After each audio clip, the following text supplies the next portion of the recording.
Bienvenue sur les Seigneurs de la F1. Dans chaque épisode, retrouvez toute l'actualité des sports mécaniques, des sujets sur les jeunes pilotes en Formule 3 et en Formule 2, et un débrief du dernier Grand Prix en Formule 1. On vous partage notre passion, des données, mais aussi des coups de cœur, tout ce qui nous anime à travers les sports mécaniques. On vous souhaite une bonne écoute et à bientôt. Bonsoir, bienvenue pour ce 28e épisode des Seigneurs de la F1. Donc le podcast dédié aux passionnés de la F1, mais aussi ceux qui veulent découvrir tout ce qui est Formule 1, sport auto, et j'en passe. Bonsoir messieurs, on va débriefer de Suzuka aujourd'hui, donc le Grand Prix du Japon qui a eu lieu ce week-end. Est-ce que déjà vous allez bien en ce lundi, messieurs? Eh ben ça va. Pas eu la victoire escomptée de Ferrari, mais on n'était pas loin. Enfin, pas loin à une petite vingtaine de secondes, quoi. Ah, une phalange. Une monoplace de gagner. Bon, j'espère qu'en voyant ton top 3 ou ton flop 3, il y aura peut-être Ferrari dedans. Bon, on aura l'occasion d'en reparler. Et toi, Yo-Yo, ça va? Ouais, ça va, un plaisir de retrouver. Lundi, c'est Harry Maxière de la F1, donc toujours un plaisir de retrouver le lundi. Et oui, cette saison, cette saison, 24 Grands Prix, il y aura de quoi faire. Ouais, complètement. Et ça se trouve, d'ici 5 ans, on se dira oh là, 24 Grands Prix, c'était mais tellement la belle époque, quoi. Aujourd'hui, c'est 35. Voilà. 52, hein. Un par semaine. Un par semaine. Faire tous les États-Unis, ensuite tu pars complètement de l'autre côté de la planète. Enfin, c'est 104, c'est que 52, un par semaine, plus la course sprint qui sera comme en MotoGP avec deux Oui. courses par. Et nous nous retrouvons au 7e Grand Prix aux Émirats Arabes Unis sur le 7e circuit construit. Allez. Ça serait pas impossible, franchement. Avec un peu d'argent et de volonté. Avec le projet du nouveau Grand Prix en plus. Donc, c'est vrai. En tout cas, merci à tous de nous suivre. On ne cesse de progresser grâce à vous. Donc n'hésitez pas à lâcher votre petit follow, un pouce bleu, ça fait toujours du bien pour le référencement des vidéos, notamment sur YouTube. Et si vous êtes sur plateforme de streaming, n'hésitez pas aussi à liker le podcast. Aujourd'hui, du coup, au programme. Un programme un peu plus léger que d'habitude. On va parler du week-end de ce qui s'est passé en Formule 1. En sachant qu'il n'y avait pas de Formule 2, il n'y avait pas de Formule 3, il n'y avait pas de Formule 1 Academy. C'était un week-end 100% Formule 1 à Suzuka. On rappelle que Suzuka, en plus, ils ont déplacé la date du Grand Prix, parce que initialement, dans le calendrier de la F1, le Grand Prix de Suzuka est plutôt vers la fin de saison.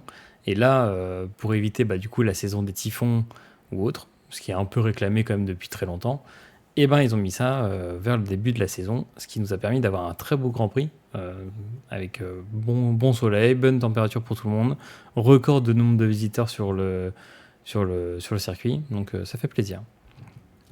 Ensuite, on va parler, en focus qui nous a été amené par Yo-Yo. Sainz est-il meilleur que Leclerc? C'est la question qu'on se pose. C'est la question que aussi vous posez apparemment, parce que vous dites, mais pourquoi Sainz va partir de Ferrari et que Hamilton va le remplacer chez Ferrari? Pourquoi il laisse partir Sainz? Où il va aller? Quel est son projet? Pourquoi il est tellement fort en début de saison? On essaiera de répondre à tout ça dans l'épisode.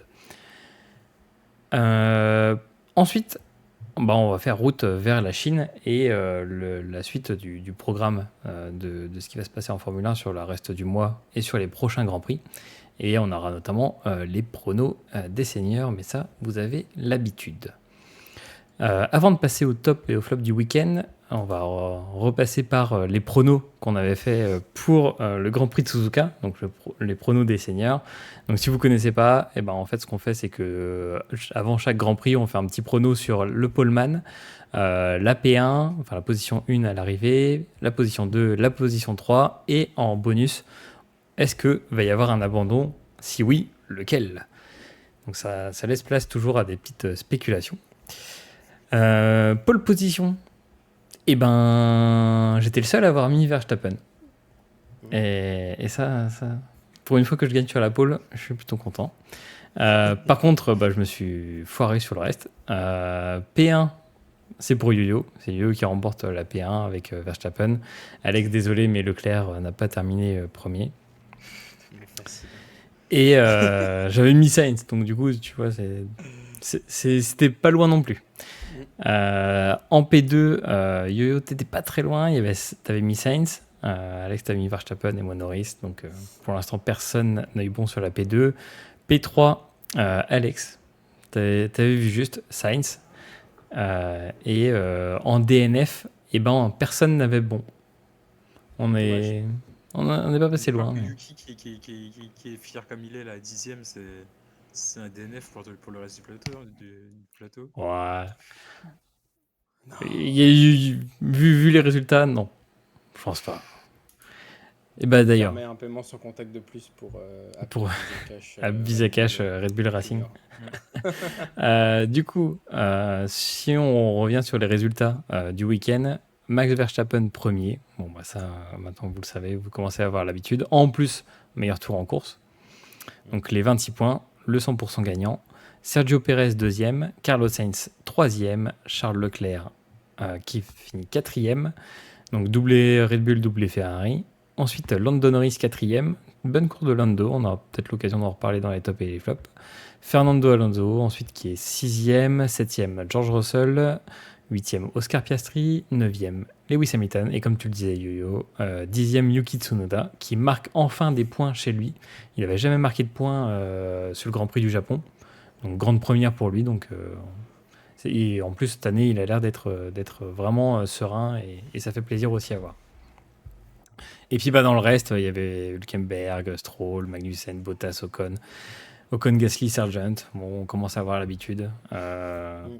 Et on passera, je pense, sur les déboires de Alpine sur ce Grand Prix de Suzuka, notamment avec une communication radio un peu désastreuse entre Ocon et son ingénieur qui lui demande d'accélérer. Et bon, accélérer avec l'Alpine, c'est déjà, c'est déjà un plaisir qu'elle roule, alors accélérer, on peut pas faire mieux. Par contre, il y a eu 3 abandons, on aurait pu quand même miser sur cela. Albon qui se fait envoyer dans le premier tour par Daniel Ricciardo dans le mur, et Zhou qui a abandonné, je crois, défaillance mécanique. C'était ça Ouais. Ouais. Donc voilà pour le récap du Grand Prix et les résultats du Grand Prix du Japon à Suzuka. Maintenant, on va passer un peu à vos tops et vos flops. Messieurs, si vous avez 3 tops, 3 flops de ce week-end au Japon, c'est votre moment. On va commencer peut-être par Yo-Yo. Alors, top, Red Bull, encore une fois. Week-end parfait, il n'y a rien à dire. P1, P2 en qualif, P1, P2 en course, meilleur tour en course. Arrêt au stand le plus rapide aussi, avec Verstappen en 2 secondes 0,8. Donc incroyable. Et pas de problème, défense mécanique réparée suite au précédent Grand Prix. La voiture est parfaite, on ne les a pas vus en course, donc quand on voit pas le leader, généralement c'est que c'est mauvais signe. Enfin, là, on n'a pas vu les 2 premiers, donc c'est un bon signe pour eux, mais pas un bon signe pour nous, pour le spectacle. Ouais, c'est vrai qu'ils n'ont pas passé beaucoup de temps à l'antenne. J'ai pas vu les métriques, mais ouais, il semblerait que ça soit moins de 5 minutes Exactement. sur tout le Grand Prix d'antenne pour les Red Bull. Ouais. Sachant On que les oui. a vus au départ et sur le podium. Et l'arrêt en 2 secondes. On a vu l'arrêt en 2 Ouais. secondes. C'était pas mal. Ok. Donc, Euh, premier top. ouais. Deuxième top, Ferrari.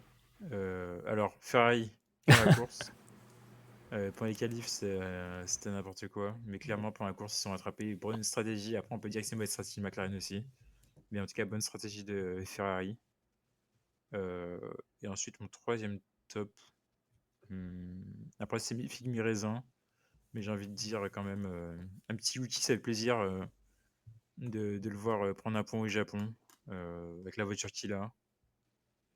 Donc, petit bonus pour lui. Je me moquais de lui, mais ça fait plaisir de ce côté-là. Ok. Et en flop. Flop McLaren, enfin McLaren, Mercedes. Ah.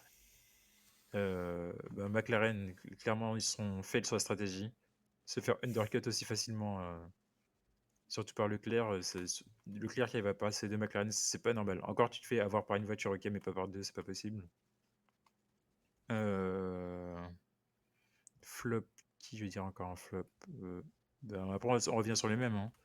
La fin de peloton, clairement, les As et les Alpines, ces voitures qui vont à 2 à l'heure, ces voitures de karting, il n'y a pas le droit à ça en Formule 1, quoi.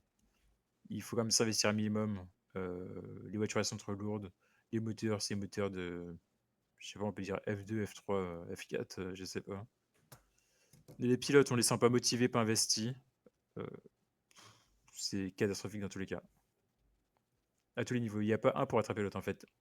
Quand tu as un pilote qui est motivé, mais tu as une mauvaise voiture, tu sens quand même que la voiture peut aller, tu peux faire un top 10, mais là, les pilotes, il n'y a pas de communication comme tu rappelais tout à l'heure. Les Alpines qui se touchent entre elles aussi, c'est pas normal.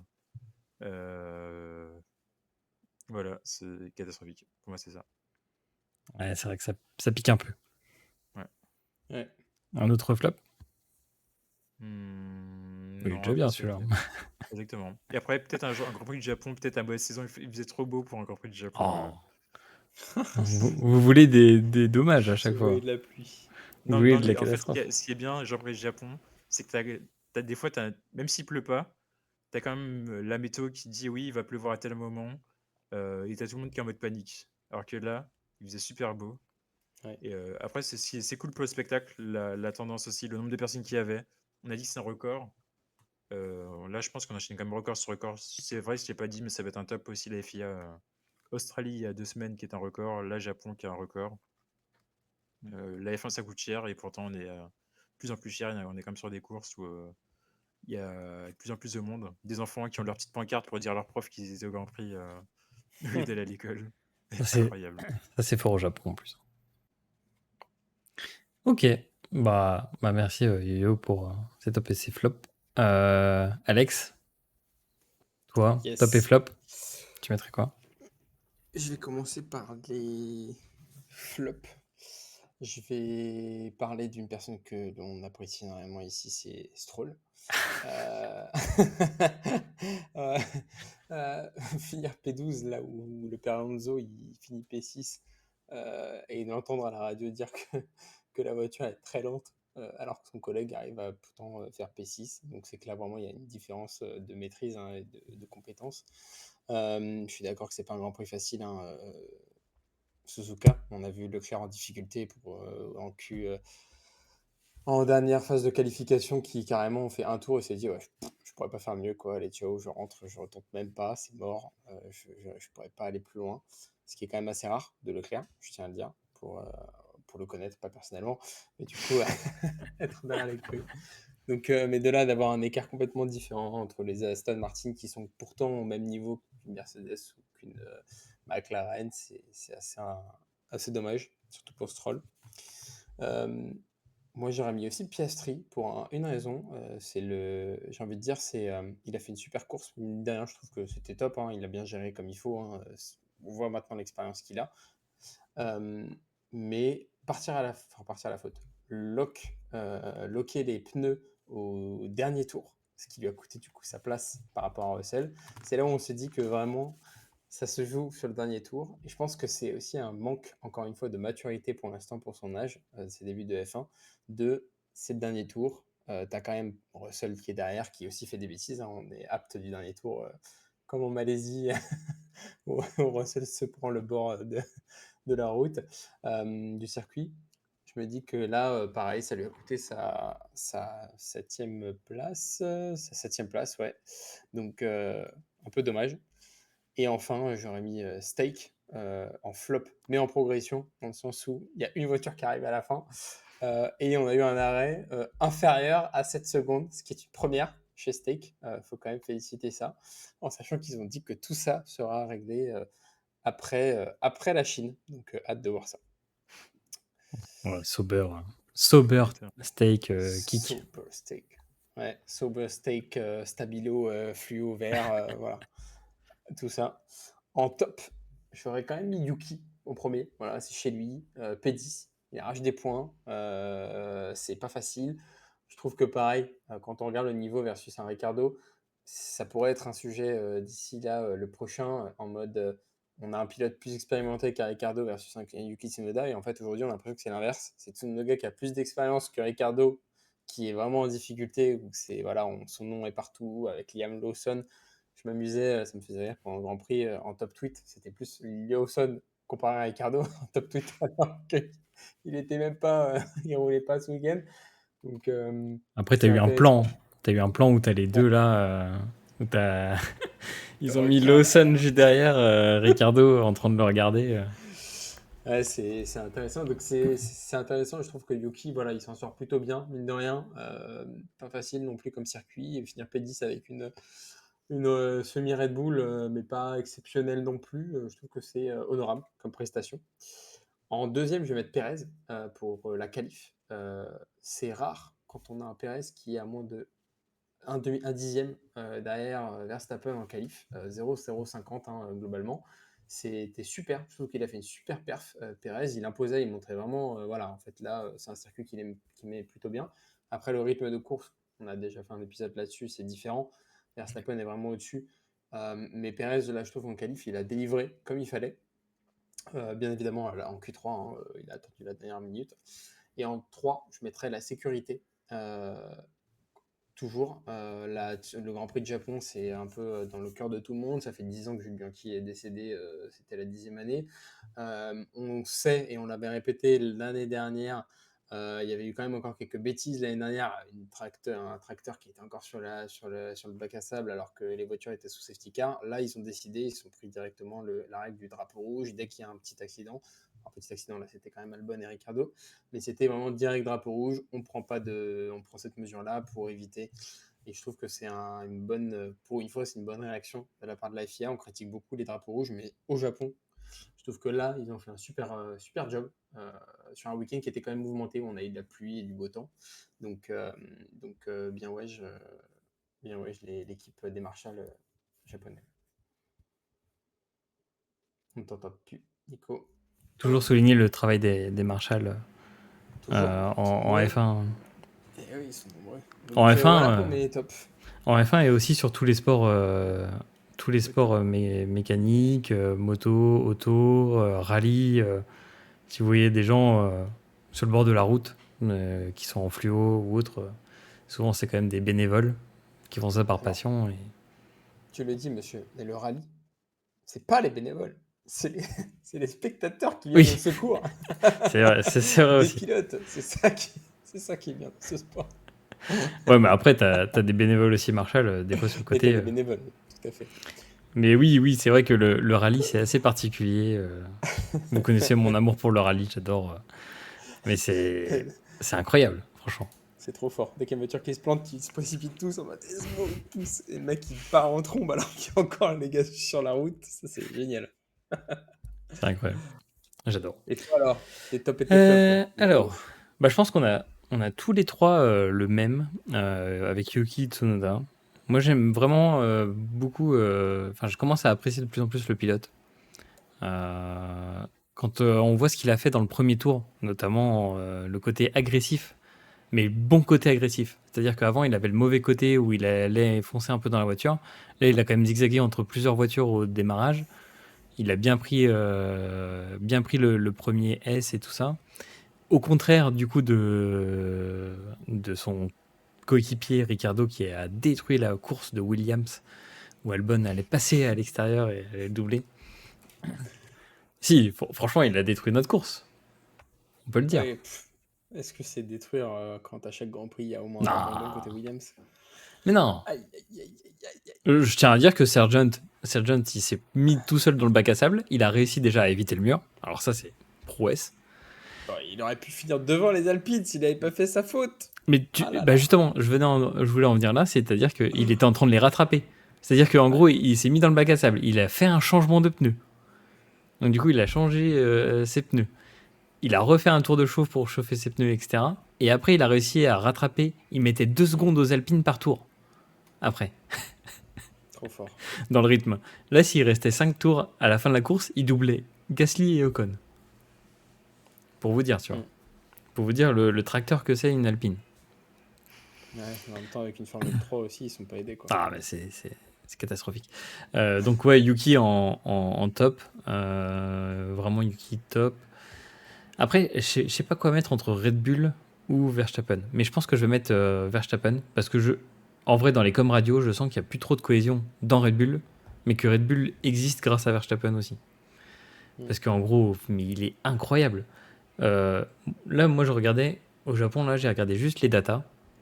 Donc, je me focalisais un peu sur les données, ce qu'on appelle la télémétrie.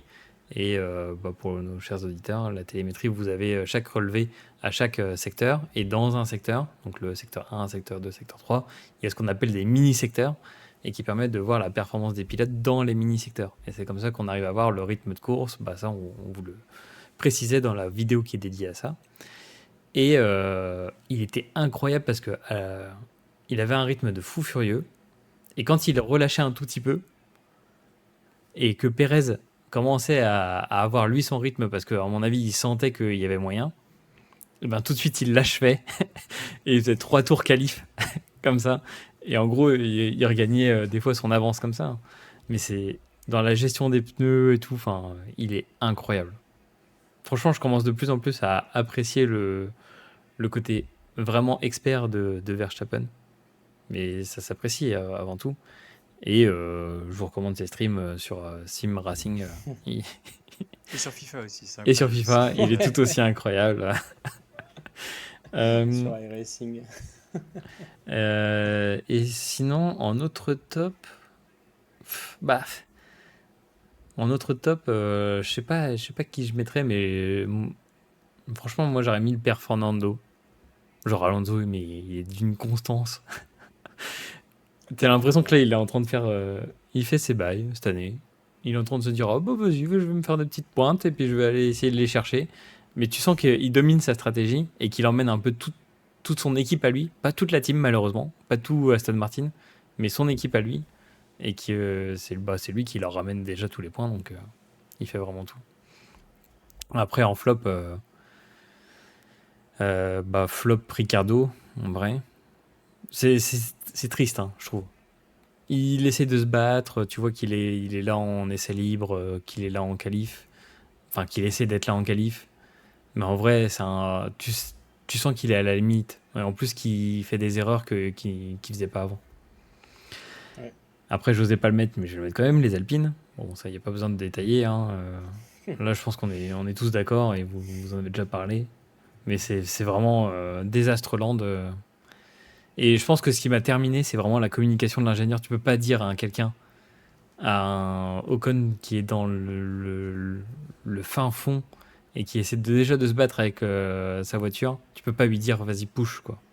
Surtout que quand tu regardes les on-board des caméras, enfin les caméras qui sont sur les voitures qui suivent une Alpine, on voit l'Alpine qui a du mal à tourner et où ils sont en train de mettre des coups de volant pour essayer de la faire un peu drifter quoi. Ça va pas être au briefing après Grand Prix quand même. Ah ouais. Oui parce que bah tiens, tu peux expliquer ce que c'est le débriefing après Grand Prix? Ouais. Bah, après le Grand Prix, justement, les pilotes se réunissent avec les ingénieurs, le directeur d'équipe et autres dans une salle où, voilà, pour débriefer un peu des sensations de la voiture, du Grand Prix, ce genre d'éléments. On a vu, je crois, il y avait une vidéo de Leclerc qui a été publiée sur son compte Instagram où justement c'était un aperçu hein, d'un briefing où justement il explique un peu ses sensations avec la voiture sur ce Grand Prix-là, ce sur quoi il aurait pu s'améliorer et ce sur quoi il y a du travail, que ce soit pas forcément pour lui, mais pour les ingénieurs et aussi pour ceux qui sont à l'usine derrière, ce qui est assez intéressant. Et donc du coup c'est aussi là où tu peux dire tes coups de gueule, quoi, j'ai envie de dire, voilà. Et donc je pense que ça a dû un peu chauffer entre son ingé, bon, même si encore une fois il y a une relation assez particulière entre l'ingé et le pilote, hein, mais à mon avis ça a quand même dû chauffer dans le sens où je pense qu'un pilote, on l'avait déjà dit, il sait des fois faire des choix, il connaît la voiture mieux que personne, il sait quand il y a quelque chose qui ne va pas.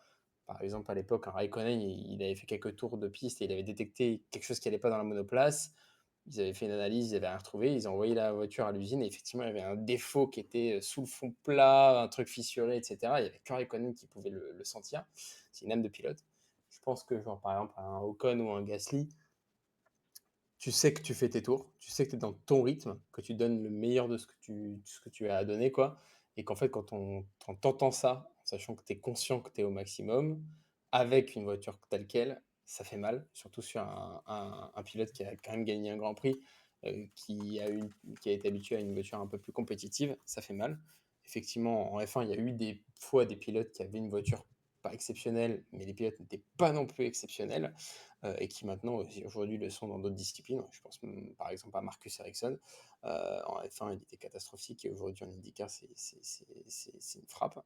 Euh, mais ça doit pas être facile du coup de débriefer justement quand tu as passé un mauvais week-end, quand tu sais que dès le début ta voiture, vous êtes en dessous au niveau performance, tout le monde le sait, et que je pense, comme tu le disais dans la télémétrie, tour par tour, quand tu fais l'analyse, on a à mon avis un rythme qui est assez cohérent avec ce qu'il fait, et comparé à d'autres monoplaces, de voir qu'ils sont en retrait, malgré le fait que quand tu dis push pour essayer de voir un petit peu justement si tu remues un peu la voiture, est-ce que tu arrives à gagner 2-3 dixièmes par tour, là c'est flat. Ça doit pas être évident à encaisser, et après il y a une énorme pression qui se fait à l'usine, quoi. Donc hâte de voir d'ailleurs les changements qu'ils vont apporter pour essayer de contrer ça, en sachant que théoriquement il est censé avoir des changements après la Chine pour pas mal d'équipes, il me semble, et après c'est Spa ou Imola pour certains, pardon. Euh, mais je sais pas si ça va faire la diff, quoi. En fait, comme tu le disais, de là à ce que Williams arrive à récupérer, et encore, je peux aller plus loin pour terminer ça. J'ai envie de dire, à l'époque, on rigolait sur Williams quand il y avait Russell et qu'il y avait notre cher ami, le Canadien Latifi. Latifi. Un Albon, effectivement, il savait qu'il avait une voiture pas exceptionnelle, mais il se bataillait, et j'avais envie de dire, le moindre progrès qu'il y avait sur la voiture, c'était exceptionnel, quoi. C'était vraiment une avancée pour toute l'équipe. Là, j'ai envie de dire, c'est un mood de... Ils savent depuis le début, surtout les pilotes, que la voiture c'est pourri, rien qu'au lancement de la voiture, où ils tiraient la tête. Euh, Là, en course et en qualif, et même au préessai de pré-saison, c'était une catastrophe. Tu as toutes les stats qui te le montraient. Ensuite, tu vois ça partout sur Twitter, sur la radio, etc., où tu vois qu'ils ont même perdu.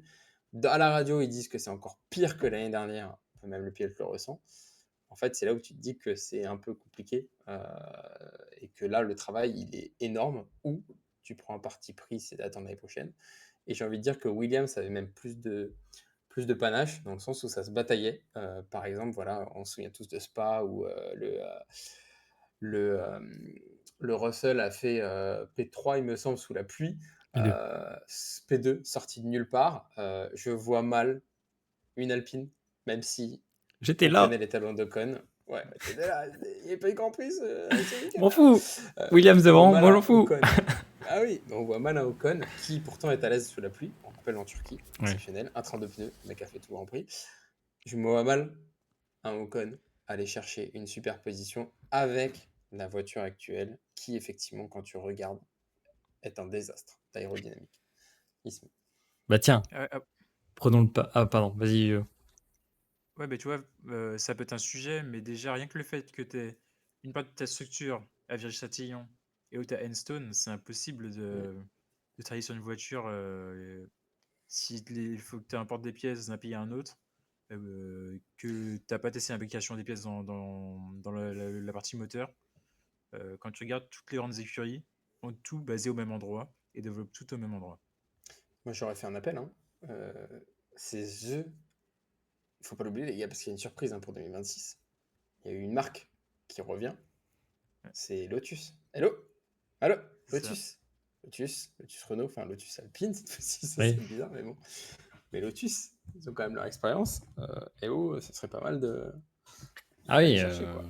pour ceux Ça peut qui booster. découvrent la F1 que récemment, oui, Lotus a une grande histoire de la F1 et a eu de nombreuses victoires, donc ça serait beau quand même, un retour comme ça. Mais après, ça voudrait dire que C'est catastrophique. côté Alpine, t'abandonnes le côté un peu motoriste. Le savoir-faire n'est pas là en fait. Et le Ouais, savoir-faire, il est bancal depuis la reprise de Renault, quoi, depuis Red Bull. Il y a eu des victoires, effectivement, c'était compétitif. Et là, en un an, en fait, normalement, là où une écurie est censée un peu garder la monoplace ou faire des améliorations dessus, tu vois, un Red Bull, ils peuvent se permettre de garder une base. Et ils ont quand même choisi de encore repartir un petit peu d'une feuille blanche avec Newell. Ouais. Mais Alpine, tu vois, tu t'es dit, ça a bien marché l'année dernière. Bon, bah, on va conserver un peu les bases là-dessus. On va retravailler un peu l'aéro. Là, tu te dis que c'est encore pire et vraiment accentuer le fait que ce soit encore pire. Là où tout le monde a progressé, même les écuries de fond un peu progressé, là, l'écart, il est genre, mais redoutable, quoi. C'est clair, t'as 12 kilos de plus, 20 km/h en moins. L'aéro, c'est pas pareil. Ouais, ça Enfin, pique un peu. regarde le nez, le museau de l'Alpine, il est tellement large. J'en parlais la dernière fois. Il est tellement large. Les autres, ils ont choisi le fait d'être fin. C'était fin l'année dernière. Ça a été un autre choix aéro, à mon avis, accompagné à la soufflerie ou autre. Mais là, les gars, il faut mettre du budget. Il faut cramer le budget qui reste dans la soufflerie, hein. Le Oh, budget est parti en communication marketing déjà. c'est vrai. Ouais, Ouais, c'est vrai. hein, C'est vrai. bah, il est parti d'abord sur le rose et après sur le bleu. C'est ça. Et le carbone, excuse-moi. Mais d'ailleurs, tiens, on va faire le pari tout de suite. Est-ce que Alpine terminera la saison avec 1 point au minimum? Ouais, j'ai Ouais. entendu. 1 point? Ok. Oui. On note. Merci. On note. Pour moi, tu vas me noter dès Monaco. Tu vois, c'est Grand Prix où ils vont. Oh Oh! Bah, ah oui, effectivement, bah, C'est si Grand elle Prix tombe pour. pas, la voiture. Exactement, si elle tombe pas. Mais Monaco, t'as de la pluie. T'as une chance sur 2 ou 3 d'être dans les points. Ouais, Mais ça se mais trouve, elle est justement, elle redoutable tourne sous la pas. pluie, hein, l'Alpine, hein. Ouais, c'est pas grave, Justement. ça drift quand il pleut, ça tourne tout Ouais. seul. Mais Ah, voilà, ça se vous, trouve, c'est à vous chaque misez fois, sur ils ont tellement de parié conditions là. sur la pluie. Ça se trouve, ils ont parié sur la pluie et elle doit être exceptionnelle sous la pluie. Exactement. Donc ils prient tous les jours, ils se sont dit, mince, Suzuka là, dès avril, non les gars, c'est pas bon. C'est pas possible. On n'a pas parié sur ça. Ok, bah, on tient les paris et on verra ce qui se passe. Bah, très bien, merci messieurs. Et du coup, sur le classement de la saison, du coup, pour fermer la parenthèse du week-end, qu'est-ce qui se passe au niveau du classement? Max Verstappen, 77 points, premier.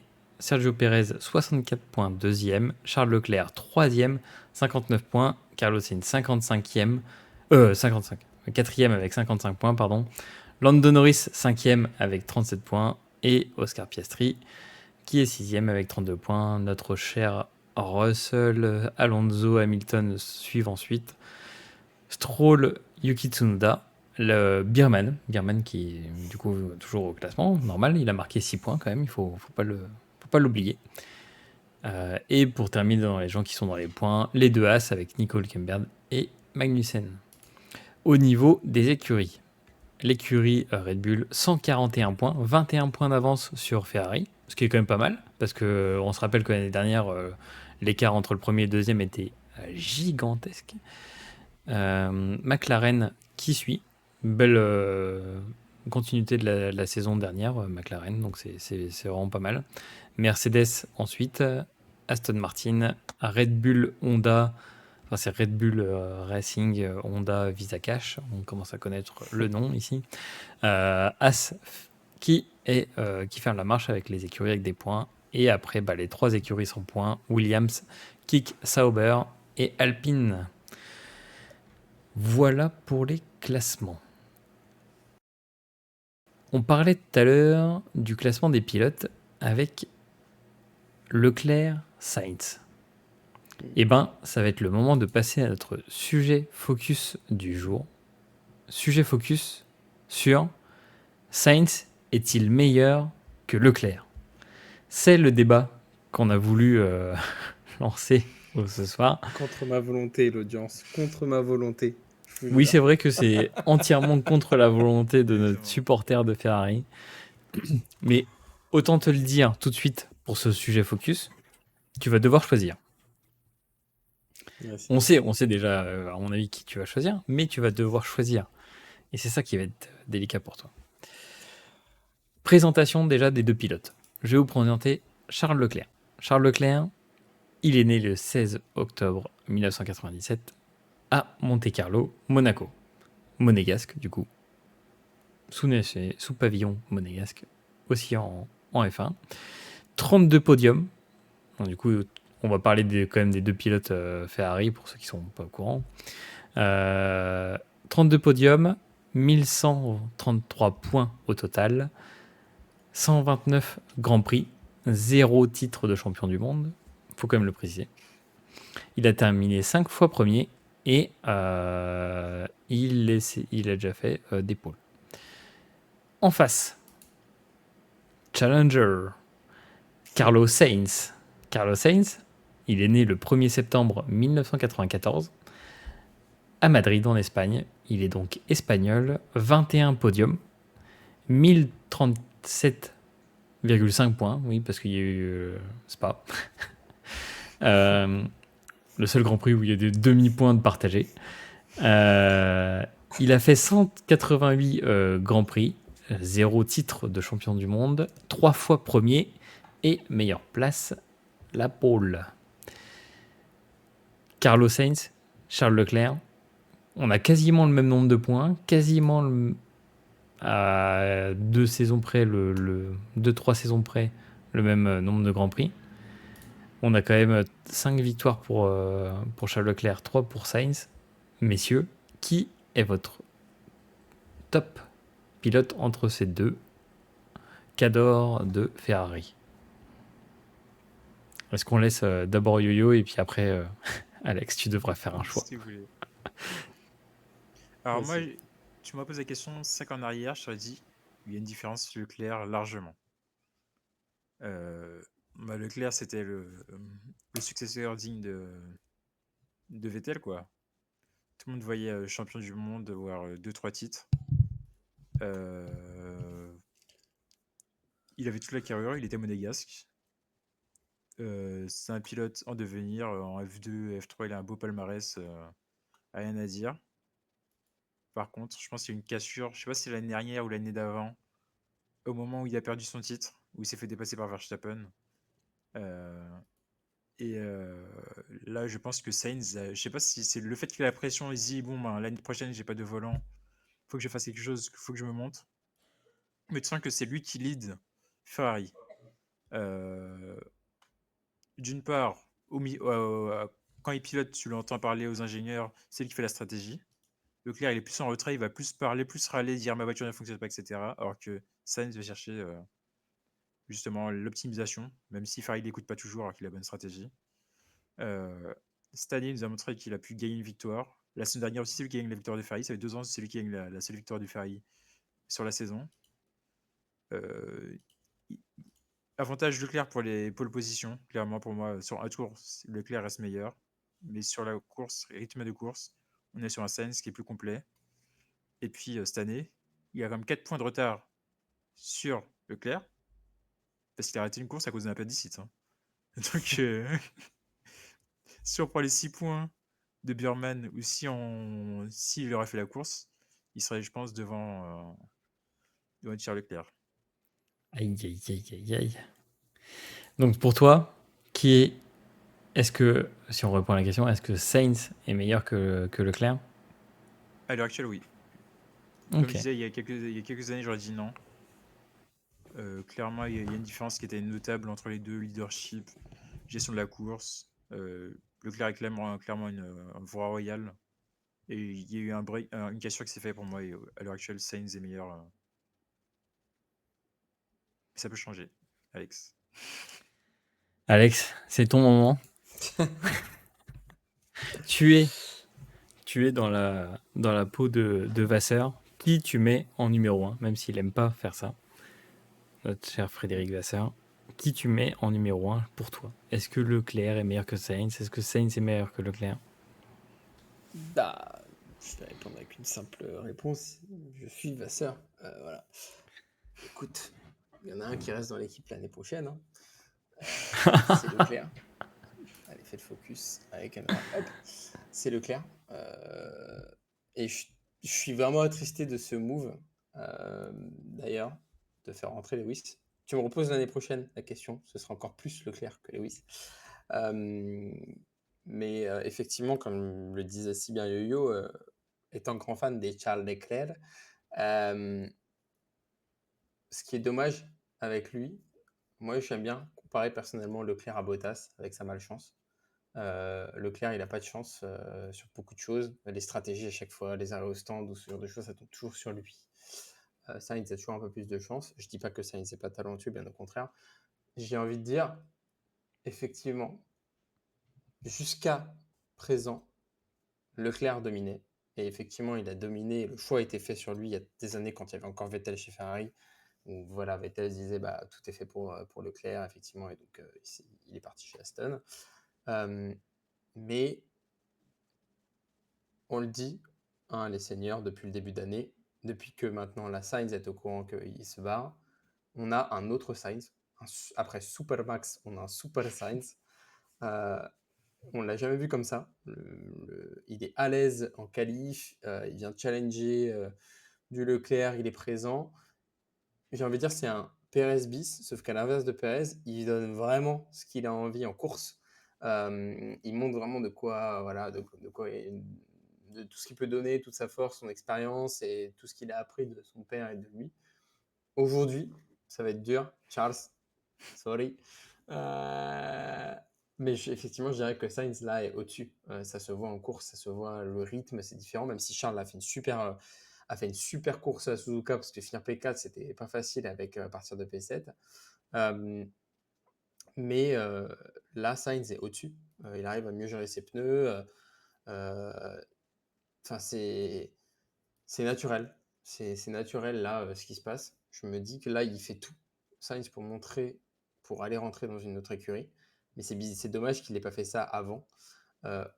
Je repense un petit peu, voilà, il y a 2 ans, Yo-Yo, tu disais, il y a 2 ans, il challengeait un peu plus Verstappen. Et Sainz aussi, quand il avait été prolongé justement pour les 2 années suivantes, une fois qu'il savait qu'il était prolongé, il a fait 3 erreurs au cours des 3 Grands Prix suivants. À Imola, il est parti dans le bac à sable alors qu'il aurait pu aller voir la pole. Bref, il a fait ce genre de choses. Et donc, du coup, je me suis dit, bah là, il était trop en confiance et ça lui a pas réussi. Et là, il a tout à perdre, le mec. Enfin, il a rien à perdre, pardon, puisque de toute façon, il n'a rien pour les prochaines pour l'instant. Et le mec donne le meilleur de lui-même, de ce qu'il n'a jamais été. Donc aujourd'hui, je te dirais que Sainz a bizarrement plus de maturité qu'un Leclerc. Effectivement, tu le disais que ça ne se joue à pas grand-chose, mais quand tu regardes le nombre de Grands Prix, il est quand même plus vieux, le père Sainz, et il a plus de Grands Prix à son actif qu'un Leclerc. Mais en termes de points, effectivement, il a commencé différemment dans une autre époque aussi, le père Sainz, enfin le fils, mais Oui, parce que il le est plus père est. talentueux, parce que le père est un grand prodige du rallye. Ah oui, un Euh, grand pro du rallye.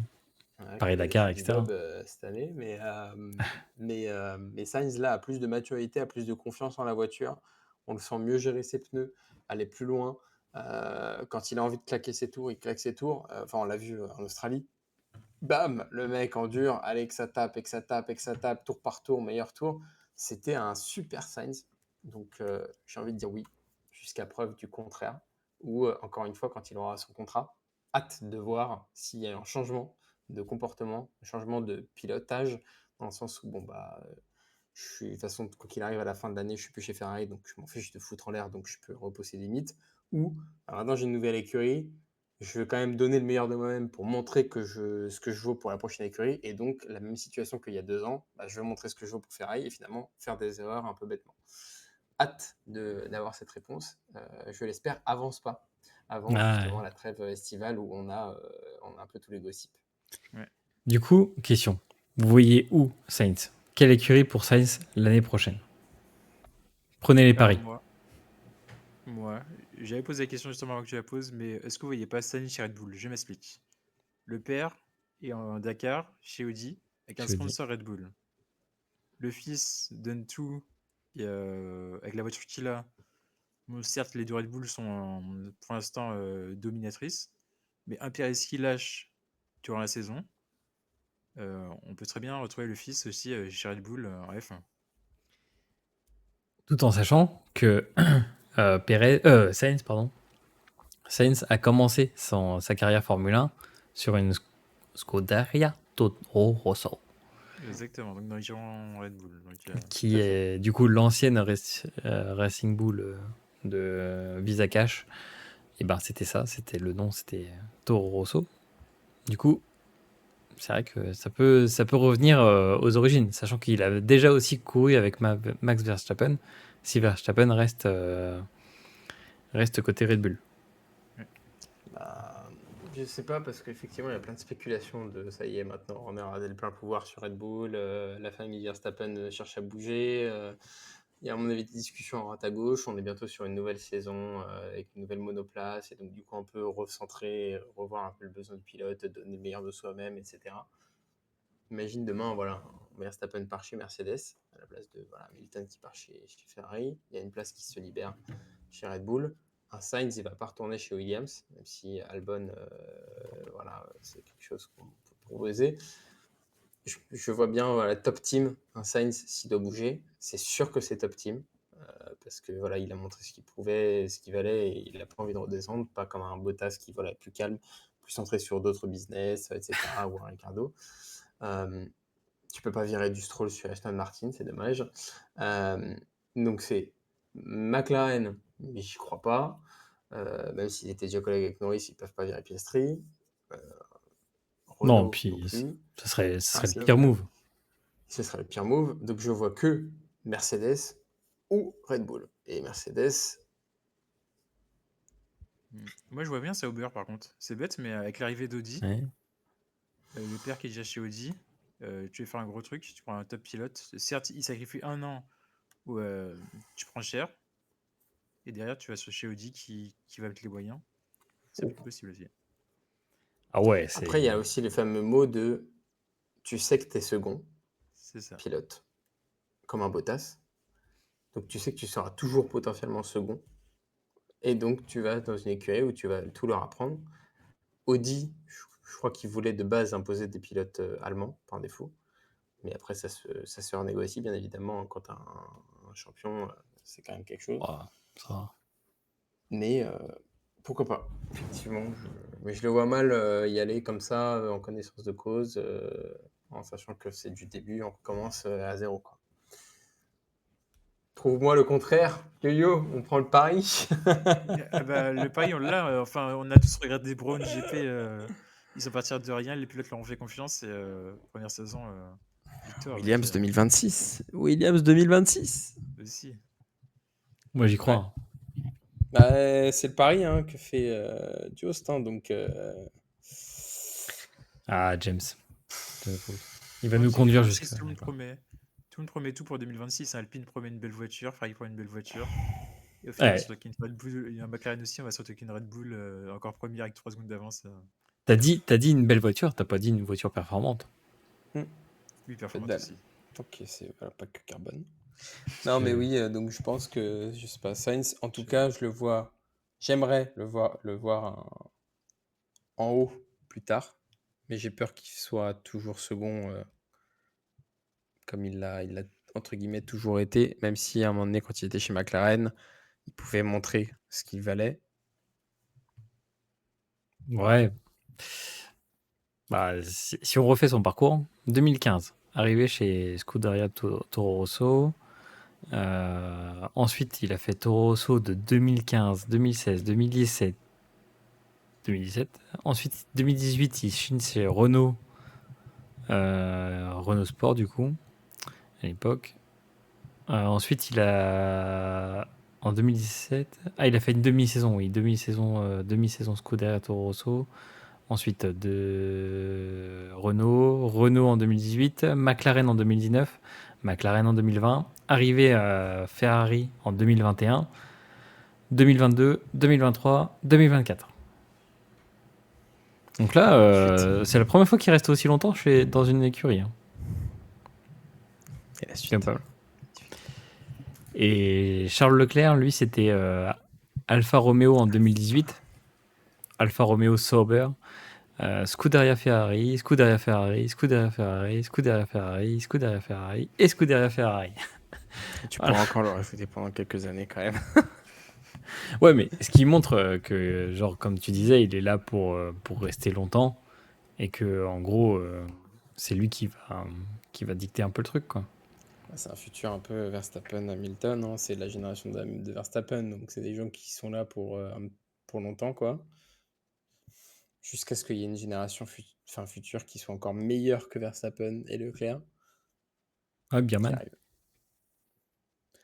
Pierman, peut-être. Est-ce que c'est un nom qui sonne bien? Je sais pas. Ouais. Je sais pas, Génération Fuel est quand même assez bloqué actuellement, hein. Quand tu regardes les top pilotes, Verstappen, il fallait le chercher, Russell, il fallait le chercher. Ouais. Il y a pas, Bah, en fait, il y a puis, plus. Ouais. ouais, puis comme tu disais un peu tout à l'heure, il y a des places aussi qui bougeront pas. C'est ça, c'est assez bloqué. Tu sais que soit tu attends 5-10 ans dans une team mineure, soit tu n'arrives jamais dans la top team, donc c'est compliqué. Rappelons que chez Aston Martin, même si Aston Martin a une bonne voiture, il y a un baquet qui ne peut pas bouger tant que Stroll n'a pas décidé d'arrêter, quoi. Parce que son père lui garantira toujours un baquet disponible. C'est ça. En fait, si on retrace le parcours de Leclerc, Leclerc a eu de la chance en soi, parce que passer de chez Alpha, chez Ferrari, quand Raikkonen part à enfin, pas à la retraite, En pour traite, revenir ouais. chez Alpha pour faire sa dernière année, c'est quand même le move inattendu, mais exceptionnel, mais là où en fait, t'as d'autres pilotes qui ont rêvé ça toute leur vie et qui ne l'auront pas, quoi. Regarde Sainz, si tu prends le parcours de Sainz, il a toujours eu soit un binôme incroyable, soit Ouais. il fait sa demi-saison chez Red Bull, où tu as le switch, justement, il prend la place de Gasly, et Gasly qui va chez Red Bull à ce moment-là. Donc, Mm. il n'a même pas pris en top pilote pour aller chez Red Bull, il reste pilote secondaire après. Est-ce que ce ne serait pas le Après, il top faut pilote? pas aussi négliger le pouvoir de l'argent et des contrats que peuvent déclencher Bah, certains Ricardo, il a pilotes des avec. bons sponsors hein, aussi. Bah oui, bah c'est ça aussi qui fait qu'il est là, hein. Ouais, il est australien, tu as des bons sponsors. Comme on citait Pérez, hein, on l'a cité dans de nombreux épisodes, Pérez, Il est pour bien aller le battu. Hein. déloger, l'oncle, c'est une des meilleures fortunes au monde, donc va falloir y aller, hein, les gars. Mais après, vous avez dit un truc très intéressant sur les futures générations, c'est que pour aller prendre le baquet du coup de ces pilotes-là, en gros, il va falloir attendre encore 3-4 saisons pour avoir des places qui se libèrent. Et là, il faudra être aux aguets et il y a plusieurs pilotes qui le sont déjà. Et c'est pour ça qu'on vous encourage aussi à suivre la F3, chers auditeurs. Parce que dans la F3, vous allez avoir un petit lot de jeunes pilotes qui vont arriver ensuite en F2, puis en F1. Et donc là, va falloir les suivre. Ouais, je suis d'accord avec toi. Mais tu vois, la génération Adjar, tout ça, pour moi, j'y crois pas du tout, hein. Franchement, Pourchaire, Non, Adjar, tout ça, ils sont trop vieux euh, pour, euh, pour bah, intégrer le top team. c'est une histoire de malchance. Il est né C'est ça. à la mauvaise année. Du coup, ils ont beau avoir le meilleur talent du monde, soit il y a la thune qui doit bloquer, soit il y a le talent, mais il faut surpasser des fois certains vieux briscards qui sont là, quoi. Et qui sont Parce que, jeunes, c'est ça le problème. Verstappen, il a 24 ans à peine. ouais. Il Bah est en après, Formule 1 depuis ses 16 ans quand même. C'est Le ça. boss. c'est ça. Depuis ses 16 ans, ouais. Et en plus, on en parle, mais oui, t'en as qui sont là depuis très longtemps. Puis des fois, on parle aussi des anciens pour les faire revenir dans certains baquets. Genre Vettel, il est quand même dans la discussion pour remplacer Hamilton chez Mercedes, quoi. C'est lunaire, hein. Le mec, il fait du pétrole écolo et il protège les abeilles à Suzuka. Donc, vraiment, c'est très loin de tout ça, quand même. Ok, on va pouvoir refermer ce chapitre focus sur ces deux pilotes. Et du coup, on a bien compris, pour résumer, que c'est pas du tout les mêmes profils. C'est pas du tout les mêmes profils, qu'on a quand même un Carlos qui est bon, mais qui est pas non plus excellent sur toute la période de sa carrière. Mais qu'aujourd'hui, l'esprit détendu et allégé pour aller chercher un contrat dans une autre écurie, en gros, il arrive à se surpasser et à faire des grands prix de folie. Tout ça avec une opération de l'appendicite. Ce qui est quand même pas mal. Mm. Maintenant, messieurs, Road to China. Prochain épisode de la Formule 1 en Chine. Retour du Grand Prix de Chine, qui sera du coup... ça se déroulera le week-end du 19, 20 et 21 avril. Donc à suivre. C'est encore la séquence des Grands Prix le matin, pour nous qui sommes en France. Et ça fait plaisir, parce que là, c'est à 9h. À 9h du matin. Sauf si on veut suivre la course sprint qui est à 5h. Entre 5h et 6h du matin. En vrai, je pense, parce que le sprint et surtout le Grand Prix de Chine, si vous n'avez jamais vu le Grand Prix de Chine, parce que je crois que le Grand Prix de Chine, je sais plus s'il y a, est-ce qu'il y a eu un épisode, il y a eu un épisode de, il n'y a pas eu d'épisode de Drive to Survive en Chine. Non. Parce que c'était en 2018, c'est ça le dernier? Ouais, c'est trop récent, ouais. Ah bah, c'était l'époque de Grosjean. Ouais, 2019. Oh là, la As, Black and Gold. 2019, dernier Grand Prix de Chine. Donc en fait, si vous avez connu la F1 ou appris à connaître la F1 depuis Drive to Survive sur Netflix, on vous encourage à regarder des on-board, des vidéos de Grand Prix en Chine. Le circuit est exceptionnel. Comme vous voyez notamment sur la vidéo, soit en stream, soit en rediffusion, il y a surtout ce premier virage. Le virage en escargot, qui est très, très rare quand même en Formule 1. C'est le seul d'ailleurs, je crois. Ouais. Si on... Ouais, t'avais Indianapolis aussi. Il y avait Indiana, mais ouais. c'est vrai.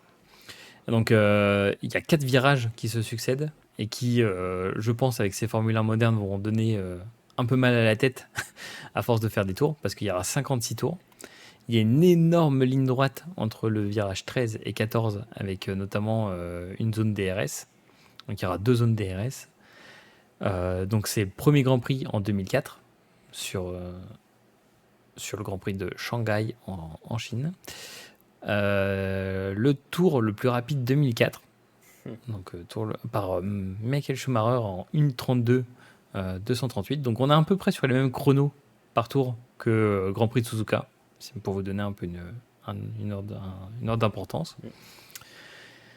Donc circuit très, très stylé avec l'énorme ligne droite.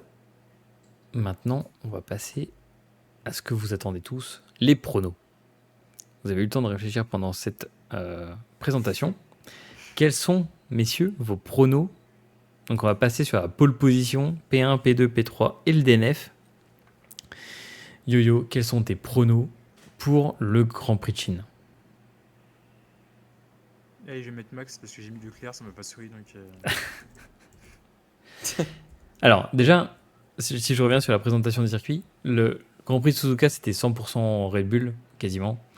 Et le seul delta c'était le vent, un peu, qui pouvait défavoriser la Red Bull. Sachant que là, d'après les derniers relevés, il y a beaucoup de vent sur la ligne droite, ce qui peut déstabiliser la Red Bull. Et l'énorme secteur 1 avec le virage en escargot, apparemment, est à l'avantage des Ferrari. Je dis ça, je laisse la magie opérer. Ouais, non, je reste quand même sur Max. Parce que justement, c'est quand on s'y attend pas qu'il y a un truc qui se passe, et quand on s'y attend, on fait nos pronostics, il domine outrageusement. Donc, C'est vrai, c'est vrai. je vais rester sur Max de ce côté-là, sur la pole. Ok. Ouais, pareil. Pareil.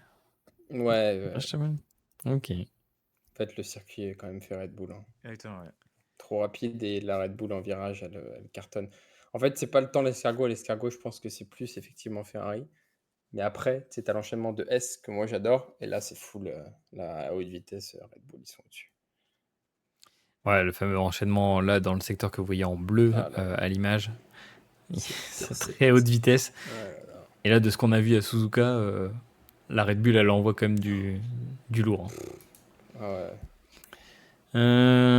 Ok, bah moi je vais mettre Sainz. On parlait, pam. Juste pour pas faire comme les autres. P1, yo-yo. Mais Max, il part un peu, il gagne, donc là, Ouais. c'est à P2 que je vais changer. Mais... Pareil. Ouais, c'est sûr. Bah moi je vais mettre Verstappen aussi. Je pense que là. P2. P2 Leclerc. P2 Leclerc. Leclerc aussi, Alex? Non, je mettrais Perez quand même. Perez. Là, je le vois bien dans le rythme. Moi je mets Sainz. Je demi. Et P3 P3 Perez. P3 Perez. Leclerc. Je vais mettre Leclerc. Ah. Si. Le DNF. Donc, abandon. Gasly.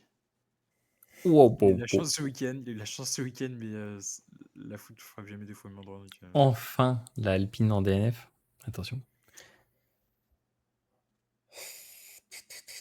j'adore Gasly, mais malheureusement. Bottas. Bottas. Ils ont dit qu'ils fixeraient le problème après la Chine. Après.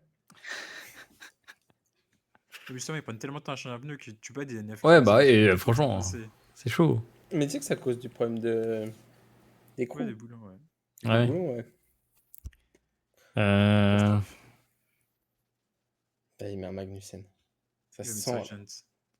En fait, j'hésitais avec Non, Hülkenberg, il peut mais pas. c'est vrai que. C'est Williams. Il peut pas. Ah, je Il peux a pas. la jurisprudence Williams. Je peux pas. Je ferais jamais. Il n'y a plus la TV, je peux plus. Non, non. Je mets Magnussen et. En fait, il va emporter quelqu'un d'autre. C'est pas Magnussen tout seul. Mais je Je- vois bien un accrochage pour les virages quand même. Ouais, moi aussi. Là, ça fait longtemps que les pilotes n'ont pas couru en Chine. Et il est greedy, hein, celui-là. C'est-à-dire que tu fais l'extérieur, tu peux facilement arriver à 3. Sauf Ouais. qu'avec les monoplaces qu'on a 3 ou 4, aujourd'hui, ouais. 3. 3 de front, Et ouais, après, ça. tu as le virage. En fait, tu as le virage 1 où ça va, et 1 et 2 où ça va se tirer la bourre. Et ensuite, le redressement entre le 2 et 3, c'est là où Ça patine, ça passe, où ça casse. Et Bah, là, ça fait. moi, je vois bien au 14, tout au bout de la ligne droite, où quand on avait regardé l'onboard lors de la dernière, du dernier live, ouais, bah, il peut y avoir ça aussi, mais lors du dernier live, quand on avait regardé, c'était à l'époque le premier Grand Prix de Verstappen en Chine, et il avait accroché une voiture là-bas. Et je pense que là, tu vois, au bout du virage, là, longue ligne droite, l'Alpine, elle tourne pas. Tes freins ont le temps de refroidir en plus. Hein. T'es au bout de la ligne droite, Oui, au bout de la ligne droite. c'est énorme. Le En sachant 14. que même Schumacher, à la sortie du virage, avant la ligne droite, le virage 13, c'est là où il spinait. Parce qu'il y a de l'élévation et c'est en courbé. Il va falloir prendre ça avec des pincettes. Je vois bien un petit Sargent là qui fait un spin ou quelque chose comme ça. Mais non, beaucoup trop fort, ça, John. Après, t'as le virage 9 aussi. Hein. 9-10, l'enchaînement, il est pas simple. Hein. T'es en Non. appui quand tu tournes. Ah oui, mais il est Il est hyper technique, technique, hein, ce ce circuit. circuit. Ouais. Très technique. Super circuit. Bon, en tout cas, on vous encourage vraiment à vous lever, à aller chercher les croissants, vous faire plaisir et à regarder le Grand Prix de Chine. Donc, pour récapituler, Grand Prix de Chine prévu à 9h. Donc, le Grand Prix à 9h. Donc, c'est le premier Grand Prix, enfin, week-end où on aura une course au sprint. On rappelle. Ce qui fait dire que du coup, il n'y aura pas d'essai libre 2 ni d'essai libre 3. Une seule séance d'essai libre le vendredi à 5h du mat pour nous. La course sprint à 9h30 le vendredi. Samedi. Qualif, à quelle heure vendredi? Attends. Ouais. Enfin, le sprint qualif, pardon. Ouais, le sprint qualif, c'est à 9h30 le vendredi. Le sprint, c'est à 5h, de 5h à 6h. Et les qualifs de 9h à 10h le samedi. Et le Grand Prix à 9h le dimanche. Donc en fait, ce qui va être fait, c'est essai libre, qualification pour la course sprint, sprint, qualification pour la course. Donc voilà, c'est ça l'enchaînement du week-end du 19 au 21 avril. C'est vrai qu'avant, la qualif, c'est le même régime que l'année dernière. Non, ça a changé justement. Non, ouais. Avant, c'était qualif avant, non? Ouais, Oui, c'était qualif avant, ouais. Ah non, catastrophe. Donc voilà. Donc ça, c'est le résumé pour... Tu te tapes une monoplace qui a vécu pendant la sprint pour après de la qualif, c'est sympa. Exactement. Donc ça veut dire qu'il original. va y avoir 2 types de préparation, même 3 types de préparation. Il va y avoir 3 types de préparation. Une préparation pour la qualif, une préparation sprint et une préparation race. Et ton train de pneus aussi, oh là là. Sachant que les pronos étaient uniquement pour la course principale. Nous n'avons pas fait de pronos pour la course sprint. Ça en compte. Ouais. Ok, bah ça change pas. Hein. Les pneus, de toute façon, même à plat, Red Bull, ils sont toujours là. Hein. Ouais, par contre, c'est vrai que j'aurais dû miser sur un Sargent en vrai. Le Sargent, parce que si tu crashes ta voiture en attention. qualif, Ça fait plus de pneus pour Albon. Ouais, mais ça fait que des voitures en moins. Ils ont pas de troisième châssis, donc On n'a pas de troisième châssis, ouais. exactement. Donc tu peux pas, tu repars pas Mais, avec DNF. Ah oui, ah Non, non, c'est vrai, il part pas si c'est pas le troisième eh châssis, c'est oui, pas DNF. eh part oui, pas. c'est pas DNF. Fini. Et en Ah plus, oui, on sait pas avec si le châssis d'Albon est abîmé là. exactement, ouais. Mystère. Voilà. Pour les autres programmes sur les prochaines semaines, il n'y a pas de F2. Il y a pas de F2 le week-end prochain. Enfin, dans 2 semaines du coup. Ah oui, parce que c'est dans 2 semaines C'est la dans Chine. un mois le prochain vidéo. Ouais, c'est ça, c'est dans un mois. Oh là là. La F3, pareil, retour à Imola. Pour les dames de la F1 Academy, là, c'est dans moins d'un mois, c'est à Miami. MotoGP, prochain Grand Prix Week-end, dimanche États-Unis. au Grand Prix des États-Unis, Ah, exactement. je kiffe. Le WEC, il y a toujours le round 2 qui est le 21 avril. Donc, du coup, ça sera le week-end du Grand Prix de Chine. Il y aura les 6 heures de Imola. Ouais, le 21 avril, faut pas sortir de chez soi. Hein. Ça T'as s'enchaîne. IndyCar, t'as IMSA, t'as WEC, C'est t'as ça. F1. C'est ça, parce qu'en IMSA, ouais, comme on disait tout à l'heure, il y a Long Beach 19-20 avril. Et c'est peut-être pour Cher qui pourrait participer. Ouais, Là, sur ils l'ont Paris. annoncé là tout à l'heure. Si le gars est Ah oui. blessé. Non, why not, hein. Trop bien. Et du coup, Long Beach aussi, côté IndyCar. Enfin, Voilà le IndyCar, programme. excuse-moi. Ouais, c'est ça. Programme complet. Long Beach. Voilà, messieurs. Et ben, avec tout ce programme, il ne reste plus qu'à vous remercier. Remercier tous les auditeurs qui nous écoutent, qui nous suivent. N'hésitez pas à lâcher un pouce bleu et à vous abonner pour suivre toute notre actualité. Messieurs, merci beaucoup. Et merci. Merci beaucoup. Merci d'avoir écouté cet épisode des Sénats de la F1. S'il vous a plu, n'hésitez pas à le partager tout autour de vous et à le noter 5 étoiles sur votre plateforme de streaming préférée. On se retrouve bientôt pour un nouvel épisode. Pour rappel, Les Seigneurs de la F1 est un podcast 100% indépendant créé par des passionnés pour des passionnés ou des gens qui cherchent à en savoir plus sur le sport automobile et plus particulièrement la F1. En attendant, on vous fait de gros bisous et à bientôt.